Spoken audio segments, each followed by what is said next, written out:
Hello friends, welcome to our channel Smart Study with RS. आज के lecture के अंदर हम Haryana Board of School Education Bhiwani का ये जो मॉडल टेस्ट नंबर है 3rd, इसको डिस्कस करेंगे। साइंस सब्जेक्ट का, विज्ञान का। तो ये पेपर कैसे आया था, ऐसे ही क्वेश्चन आपको आगे पेपर में देखने को मिलेंगे। तो स्टार्ट करते हैं। सबसे पहले भौतिक विज्ञान फिजिक्स से है कि किसी बिंब का अवतल दर्पण द्वारा बना प्रतिबिंब आभासी, सीधा और बिंब से बड़ा पाया गया है तो वो क्या है, दर्पण के ध्रुव। और ये एक्सपेक्शनल केस भी है, तो डी ऑप्शन हो जाएगा। दर्पण के ध्रुव और फोकस के बीच में वस्तु रखी गई थी। 1 kilowatt 3.6 10⁶ joule, option number second. विद्युत आवेश का SI मात्रक कूलाम होता है। उसके बाद है पतली झिल्ली कौन सी है जिससे प्रकाश नेत्र में प्रवेश करता है, तो कॉर्निया श्वसमंडल, ऑप्शन नंबर 4। फिर ये है कथन और कारण वाला है कि कोलाइडल कणों द्वारा प्रकाश प्रकीर्णन की प्रघटना टिंडल प्रभाव को उत्पन्न करती है। कारण इसका दे रखा है कि प्रकीर्णन अंगों के आकार पर निर्भर करता है। तो इसका जो है एक इस टाइप का क्वेश्चन आएगा कि ए और आर दोनों सत्य हैं और आर ए की सही व्याख्या करता है या नहीं करता, या कथन सत्य है या असत्य है। तो आर ए की व्याख्या सही नहीं है, तो यहाँ पे बी ऑप्शन हो जाएगा सेकंड सही। उसके बाद तारे क्यों टिमटिमाते हैं, अपवर्तन का हो जाता है वायुमंडलीय अपवर्तन के कारण। तो ये 2 नंबर का क्वेश्चन आ गया। उसके बाद ये एक्सप्लेनेशन कर रखा है डायग्राम से। उसके बाद है एक विद्युत टोस्ट्रों और विद्युत स्त्रियाँ जो हमारे प्रेस वगैरह होती हैं कि तापन अवयव शुद्ध धातु से ना बनकर किसी मिश्र धातु के बने होते हैं, उसके बारे में लिखना था। तो क्योंकि इनकी मिश्र धातु से इसलिए क्योंकि उसकी प्रतिरोधकता शुद्ध धातु से अधिक होती है, जो प्रतिरोधकता है वो ज़्यादा होगी, और मिश्र धातु का ऑक्सीकरण आसानी से नहीं होता, ये कारण होते हैं। गलनांक भी अधिक होता है। उसके बाद एक ये इसी पे न्यूमेरिकल था, तो यहाँ पे क्या है, एक वोल्टेज वो 220 वोल्ट दे रखी है और यहाँ पे 5 एम्पियर का करंट दे रखा है, ये आई की वैल्यू हो गई। उसके बाद 2 घंटे में मोटर द्वारा ऊर्जा, तो वी आई और टी दे रखा है। हमारे पास क्या है, पावर क्या होती है, वी आई और इंटू टी कर देंगे तो हमारे पास ऊर्जा आ जाएगी यहाँ से वी आई टी। तो यहाँ पे कितना हो गया, ये 2.2 किलोवाट और सोल्व कर रखा है। वी आई की भी गुणा कर देनी है, साथ में टाइम की भी गुणा कर देनी है, वाट आवर। और फिर किलो वाट आवर में इसने 1000 से डिवाइड कर रखा है, तो किलो वाट आवर KWH के अंदर आंसर आ जाएगा। नेक्स्ट है विद्युत धारा के तापीय प्रभाव से आप क्या समझते हैं, ये क्वेश्चन था। उसके बाद 9th क्वेश्चन है जो भौतिक विज्ञान के अंदर एक चुंबकीय क्षेत्र से है। क्वेश्चन आया हुआ है कि दिए गए में चुंबकीय क्षेत्र एक समान है, इसे निरूपित करने के लिए आरेख खींचिए। और सेकंड ऑप्शन है कि चुंबकीय क्षेत्र रेखाओं के गुणों की सूची बनाएं। ये है चुंबकीय क्षेत्र से रिलेटेड ये क्वेश्चन, ये 3 नंबर का है, उसके गुण लिखने थे। उसके बाद इसके अथवा के अंदर एक है, इनमें से एक नियम आता ही है। यहाँ पे जैसे पूछा गया है दक्षिण हस्त अंगुष्ठ नियम, अंगूठे का नियम, ये जो बना रखा है डायग्राम, ये अंगूठे का नियम है कि इसमें जो है उंगलियां हैं, जो हमारी 4 उंगलियां हैं, वो तो चुंबकीय क्षेत्र को प्रदर्शित करती हैं और अंगूठा विद्युत धारा को प्रदर्शित करता है। उसके बाद फ्लेमिंग का वाम हस्त, उल्टे हाथ का फ्लेमिंग का नियम है। तो इसमें ये है इसमें ये डायग्राम आपको पता होना चाहिए। इसमें अंगूठा है, ये है, ये जो उंगली है वो चुंबकीय क्षेत्र को, ये बड़ी उंगली है वो विद्युत धारा को, और एक क्या है, अंगूठा क्या है, बल को प्रदर्शित करेगा। ये फ्लेमिंग का वाम हस्त का नियम है। इसी तरह फ्लेमिंग का दक्षिण हस्त मतलब दाएं हाथ का नियम भी आता है फ्लेमिंग का। ये चालक की गति को बताएगा, ये चुंबकीय क्षेत्र को बताएगा, और ये चालक में प्रेरित विद्युत धारा को, करंट को बताएगा। तो ये फ्लेमिंग का दक्षिण हस्त नियम होता है, चुंबकीय क्षेत्र, चालक की गति और विद्युत धारा। नेक्स्ट है दर्पण से रिलेटेड आ गया कि कोई वस्तु अवतल दर्पण केंद्र C पर स्थित है, वस्तु के प्रतिबिंब की स्थिति और हमने साइज वगैरह उसका बताना है, रेखांकित चित्र बताना है। ये है, इसी में है कि उस लेंस की फोकस दूरी बतानी है जिसकी अक्षमता दे रखी है। तो यहाँ पे ये क्या है, पावर दे रखी है, फोकस दूरी तो P = 1/f होता है। ये फॉर्मूला यूज होगा। यहाँ से आपने क्या निकालना है, उस लेंस की क्या है, फोकस दूरी f की वैल्यू निकालनी है। उसके बाद नेक्स्ट क्वेश्चन है कि किसी लेंस की फोकस दूरी ज्ञात कीजिए जिसकी यहाँ पे 2d दे रखे है। तो P = 1/f लग जाएगा यहाँ पे। अब की बार f की वैल्यू +2d दे रखी है, तो माइनस दे रखी है, इसका मतलब ये अवतल लेंस है, और प्लस आ जाए इसका मतलब वो उत्तल लेंस है, पावर जिसके अंदर प्लस में आ जाए। एक ये इसी का अथवा में ये दे रखा है। ये देखो यहाँ पे ये वही फॉर्मूला है, f = 1/p हो जाएगा, क्योंकि P = 1/f है, तो f क्या हो जाएगा 1/p हो जाएगा। तो यहाँ से ये वैल्यू निकाल रखी है। उसके बाद अगला भी फॉर्मूला सेम इसी पे है, P = 1/f, तो ये 50 सेंटीमीटर उत्तल लेंस के लिए आ जाएगा। उसके बाद f और 2f के बीच में रखकर और एक चित्र बना रखा है, ये बताना था। ये तो थे फिजिक्स के क्वेश्चन। उसके बाद केमिस्ट्री के हो गए, रसायन विज्ञान के। NaHCO3 ये तो होता है बेकिंग सोडा, खाने का सोडा होता है, और Na2CO3 × 10H2O ये धावन सोडा होता है, साबुन के अंदर होता है, ये धोने वाला सोडा। उसके बाद है अपच का उपचार करने के लिए निम्न किस औषधि का उपयोग, एंटी एसिड का प्रयोग करते हैं। शरीर में कई बार वो है अक्षार बन जाता है, तो उसको न्यूट्रल करने के लिए क्या है, एसिड यूज करेंगे। ये एसिड बन जाता है तो एंटी एसिड यूज करेंगे। उसके बाद है एक धातु जिसे चाकू से काटा जाता है, तो सोडियम हो गया, परमाणु क्रमांक इसका 11, और Na से लिखते हैं, द्रव्यमान संख्या 23। आयनिक यौगिकों का गलनांक उच्च क्यों होता है, ये क्वेश्चन आया हुआ है। उसके बाद है इसके साथ क्वेश्चन क्या है, कथन और कारण का, इसमें भी क्वेश्चन आ गया एक, कि कथन और कारण सही हैं या इसमें गलत है। ये है कि इसने कह रखा है कि HCl के जिंक के टुकड़ों में मिलाया जाता है तब रासायनिक अभिक्रिया होती है। गैस का निकलना तथा रंग में परिवर्तित होना दर्शाता है कि रासायनिक अभिक्रिया हो रही है। ये बात तो ठीक है पहली तो, लेकिन R और भी सही है, लेकिन इसकी व्याख्या नहीं कर रहा है, एक ही सही व्याख्या नहीं कर रहा, तो इसलिए अपने ऑप्शन क्या है यहाँ पे B सही हो जाएगा। A और R दोनों सत्य हैं, लेकिन R एक ही व्याख्या नहीं करता सही से। उसके बाद है नेक्स्ट क्वेश्चन, यहाँ पे पदार्थ X के विलयन का उपयोग सफ़ेदी करने के लिए होता है। सफ़ेदी के लिए कैसे बनेगा, ये एक है कैल्शियम ऑक्साइड है, CaO बिना बुझा चूना, उसमें पानी मिलाते ही CaOH2 ये हो जाएगा, बुझा हुआ चूना बन जाएगा, ये कैल्शियम हाइड्रोक्साइड इसका नाम है, तो ये बन गया सफ़ेदी के लिए।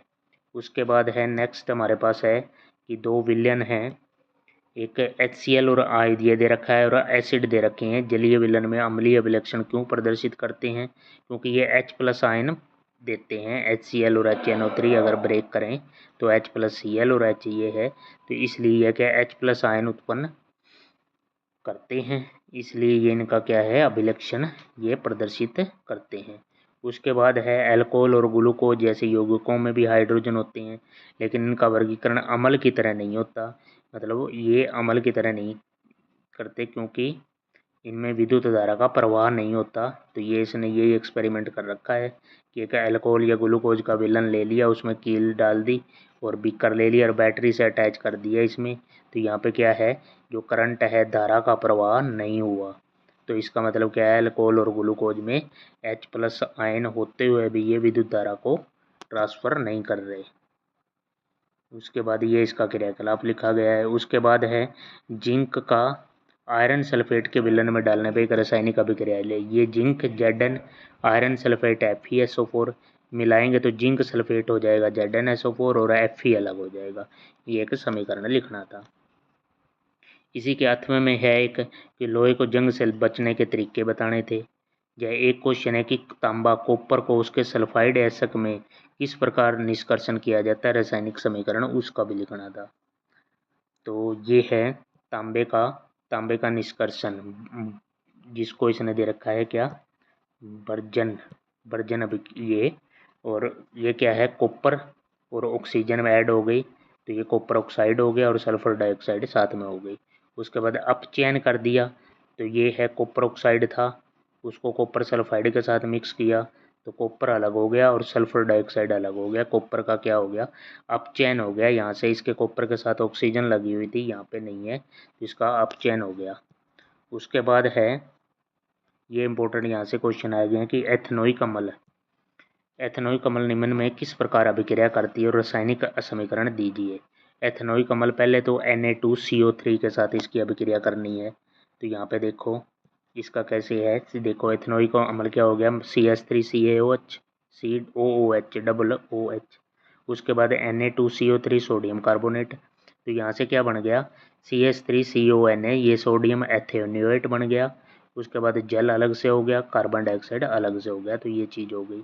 उसके बाद है सोडियम हाइड्रोक्साइड, इसके साथ ये अभिक्रिया करेगा, एथेनोइक अम्ल CH3COOH NaOH सोडियम हाइड्रोक्साइड से कराया, तो ये भी सोडियम एथोनेट और जल हो गया अलग। उसके बाद इसकी अभिक्रिया किससे बतानी है, एथेनॉल से बनानी है।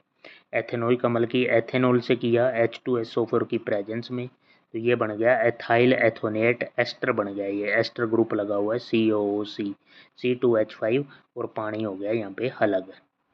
उसके बाद है कैटेनेशन, कार्बन है, कार्बन कैटेनेशन ये है श्रृंखलन, ये कार्बन है क्योंकि कार्बन का परमाणु क्रमांक 6 होता है, तो उसको क्या है, पहले में 2 दूसरे में 4, तो कार्बन के बाहर कितने हो गए, 4 हाइड्रोजन लग गए।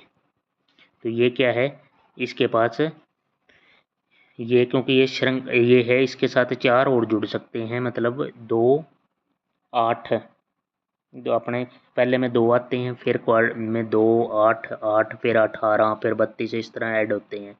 तो यहाँ पे क्या है, इसके पास 4 हैं और 4 और ऐड भी कर सकता है, या 4 दे भी सकता है। तो ये इस कार्बन है जो श्रृंखलन अभिक्रिया को प्रदर्शित करता है, कैटेनेशन प्रॉपर्टी होती है कार्बन के पास। उसके बाद है कार्बन की ये टेट्रावैलेंसी, मैंने अभी बता दिया कैसे इसके है, कार्बन की संयुक्ता 4 होती है क्योंकि कार्बन का परमाणु क्रमांक 6 है, तो इसको कैसे ब्रेक करेंगे, 2 और 4 में, लास्ट वाले में कितने गए, 4 गए, तो इसलिए क्या है इसकी ये टेट्रावैलेंसी शो करता है। कार्बन यौगिकों की नाम पद्धति, नाम पद्धति में क्या है ये बना रखा है भाई, ये टेबल है, ये इम्पोर्टेंट है, ये आपको पता होना चाहिए। हेलोजन लगा दिया, जैसे क्लोरीन ब्रोमीन आयोडीन ये ऐड करेगा इसके साथ, कार्बन के साथ ये है, कार्बन के 4 वैलेंसी पूरी होनी चाहिए। देखो यहाँ हाइड्रोजन ऐड हो गया, यहाँ कार्बन कार्बन में हो गया, यहाँ हाइड्रोजन यहाँ हाइड्रोजन, तो कार्बन की 4 वैलेंसी हर जगह पूरी होनी चाहिए। तो ये क्लोरोप्रोपेन बना रखा है यहाँ पे इसने। प्रोपेन क्यों बना रखा है, क्योंकि एक कार्बन के लिए क्या है मेथ, 2 अगर C1 है, 2 कार्बन यहाँ पे आपको हो जाएंगे मेथ एथ लगेगा, वहाँ पे 3 कार्बन है तो मेथ एथ प्रोप लगेगा, 4 कार्बन है C4 तो वहाँ पे क्या हो जाएगा ब्यूट लगेगा, तो ये आपको पता होना चाहिए। उसके बाद अल्कोहल है, तो अल्कोहल के लिए क्या है OH होता है, फंक्शनल ग्रुप क्या होता है, फंक्शनल ग्रुप भी पूछ सकते हैं छोटे क्वेश्चनों में, अल्कोहल का क्या हो जाएगा OH। तो यहाँ से क्या है इसने प्रोपेनॉल बना रखा है, प्रोप कहाँ से आ गया क्योंकि 3 कार्बन है, 1 2 और 3। नेक्स्ट है एल्डिहाइड, एल्डिहाइड ग्रुप होता है CHO, तो यहाँ पे ये लास्ट में इसने CHO लगा रखा है, C डबल बॉन्ड O के साथ प्रोपेनल बना रखा है ये। कीटोन है, कीटोन में होता है C डबल बॉन्ड O, तो ये CO बन रहा है, ये कीटोन लग रहा है, प्रोपेनोन बन जाएगा क्योंकि 3 कार्बन है। उसके बाद कार्बोक्सिलिक एसिड है COOH ऐसे लगेगा, तो ये है प्रोपेनोइक अम्ल बना रखा है यहाँ पे। उसके बाद है द्विअबंध, डबल बॉन्ड वाला लगेगा यहाँ पे, प्रोपीन बना रखा है इसने। उसके बाद है एल्काइन, एल्काइन यहाँ पे क्या हो जाएगा ट्रिपल बॉन्ड के साथ बनेगा, ये कोई भी कार्बन कार्बन के बीच में 3 ट्रिपल बॉन्ड लगेगा, तो यहाँ पे क्या है 3 कार्बन है लेकिन ट्रिपल बॉन्ड लगा हुआ है, प्रोपाइन हो जाएगा यहाँ पे। जीव विज्ञान के यहाँ पे क्वेश्चन आ गए कि जीव निम्नीकरण पदार्थों का एक समूह है, लकड़ी घास केले के छिलके, ऑप्शन नंबर 3। उसके बाद निम्न में कौन सा मादा जनन का अंग का भाग नहीं है, तो शुक्र वाहिका, ये पुरुष में होती है। उच्च ऊर्जा वाले पराबैंगनी विकिरण ऑक्सीजन अणुओं को विघटित करके ऑक्सीजन परमाणु प्राप्त होता है। एक पादप हार्मोन का उदाहरण दीजिए जो वृद्धि को बढ़ाता है पादप पौधों में, तो उसका हो जाएगा ऑक्सिन। उसके बाद ये आ गया फिर वही कथन और कारण का, तीनों में आया है, फिजिक्स में भी केमिस्ट्री में बायो में भी आ गया। अगला क्वेश्चन है प्रतिवर्ती क्रिया में मस्तिष्क की भूमिका बतानी है, दिमाग की। एकलिंगी और द्विलिंगी पुष्प क्या होते हैं, उदाहरण दीजिए, ये क्वेश्चन आया हुआ है। उसके बाद एक डिफरेंस का क्वेश्चन है कि परागण और निषेचन क्या होता है, उसमें अंतर बताना है। नेक्स्ट है ये 3 अंतर बताने थे। उसके बाद है ये मेंडल का है, इनने प्रयोग किया था कि कैसे लक्षण प्रभावी और अप्रभावी हुए, या मानव में बच्चे का लिंग निर्धारण कैसे होता है, ये क्वेश्चन आया हुआ है। ये 3 मार्क्स का क्वेश्चन है। तो इसने ये ऐसे बना रखा है, टी बोना पौधा ले लिया और ये बोना लंबा और बोना, फिर यहाँ से इसके आगे का किया इसने संकरण करवाया है दोनों का आपस में। तो संकरण के बाद इसका ये हुआ है कि में कुछ पौधे लंबे आए, कुछ बोने रह गए। ये है आगे, ये इसने दिखा रखा है। और ये है पुरुष और स्त्री का दिखा रखा है। जैसे पुरुष में क्या है, एक्स और वाई होते हैं गुणसूत्र, स्त्री में एक्स एक्स। तो यहाँ से एक्स और वाई है, या अगर एक्स एक्स मिल जाता है तो लड़की, और एक्स वाई है तो यहाँ पे क्या हो गया, लड़का। तो 50-50% हो गया लड़का और लड़की के लिंग निर्धारण का। उसके बाद नेक्स्ट है मानव हृदय की कार्यप्रणाली है। हृदय का ये तो हार्ट का बना रखा है पूरा। ये है, ये 4 में है, बायां आलिंद, दायां आलिंद, बायां निलय, दायां निलय। 4 चैम्बर होते हैं ना हार्ट के अंदर, तो ये चारों दिखा रखे हैं यहाँ पे। उसके बाद धमनियाँ शिराएँ बहुत सारी होती हैं इसमें, महाधमनी भी होती है और महाशिरा भी होती है, फुफ्फुस धमनियाँ भी, फुफ्फुस शिराएँ भी। तो यहाँ पे मानव हृदय का ये है डायग्राम, भी आपने पेपर में बनाना है। उसके बाद नेक्स्ट क्वेश्चन है, किसी की थ्योरी लिखी हुई है और एक यहाँ पे आया हुआ है पाचन तंत्र का, मानव पाचन तंत्र का है ये है। तो इसमें भी डायग्राम है दो, हर एक किसी न किसी क्वेश्चन में, ये बड़े में है, ये 5 मार्क्स का क्वेश्चन है। तो इसमें पाचन तंत्र पूछा हुआ है, किसी में उत्सर्जन तंत्र पूछ लेगा, किसी में श्वसन तंत्र पूछ लेगा। तो इनमें से जरूर आएगा जीवा, लार ग्रंथि, ग्रसनी, ग्रास नली। उसके बाद नीचे क्या है, ये अमाशय पेट हो गया, उसके नीचे अग्नाशय हो गया, ग्रहणी, पित्ताशय, यकृत लीवर हो गया, बृहदांत्र बड़ी आंत छोटी आंत कहते हैं जिसको। उसके बाद मलाशय गुदा, इनको सबके पॉइंट इसके एक्सप्लेन करने हैं। मुख गुहा इसने जो एक्सप्लेन कर रखा है, मुख गुहा भोजन आने के बाद दांतों द्वारा पीसा जाता है। लार ग्रंथियाँ, लार मिलती है उसमें, टॉयलिन एंजाइम भोजन के साथ मिलकर स्टार्च को शर्करा में बदल देता है। ग्रास नली है उसके अंदर, फिर आमाशय आ गया, पेट जिसको कहते हैं, जे आकार की थैलिनोमी संरचना, शुद्रांतर छोटी आंत बड़ी आंत आ जाएगी इसमें। उसके बाद है बाद में ये पितरस आ जाएगा, और उसके अग्नाशय, अग्नाशय में कई रस होते हैं क्योंकि ये मिक्स्ड ग्लैंड होती है। अग्नाशय रस में ट्रिप्सिन प्रोटीन का पाचन, अमाइलेज स्टार्च का पाचन करते हैं। और फिर उसके बाद मलाशय द्वारा और गुदा द्वारा बाहर आ जाता है भोजन, वेस्ट जो भी होता है। तो ये था हमारा complete model test number 3। Question explain भी कर दिए हैं थोड़े थोड़े, और आपको पता भी लग गया कैसे पेपर आने वाला है। तो आपने इसी हिसाब से इसकी तैयारी करनी है, क्वेश्चनों को नोट कर लेना है और याद कर लेना है। तो थैंक यू फॉर वॉचिंग, और इस चैनल को भी सपोर्ट करना है, ज़्यादा से ज़्यादा शेयर लाइक करनी है वीडियो को। Thank you very much.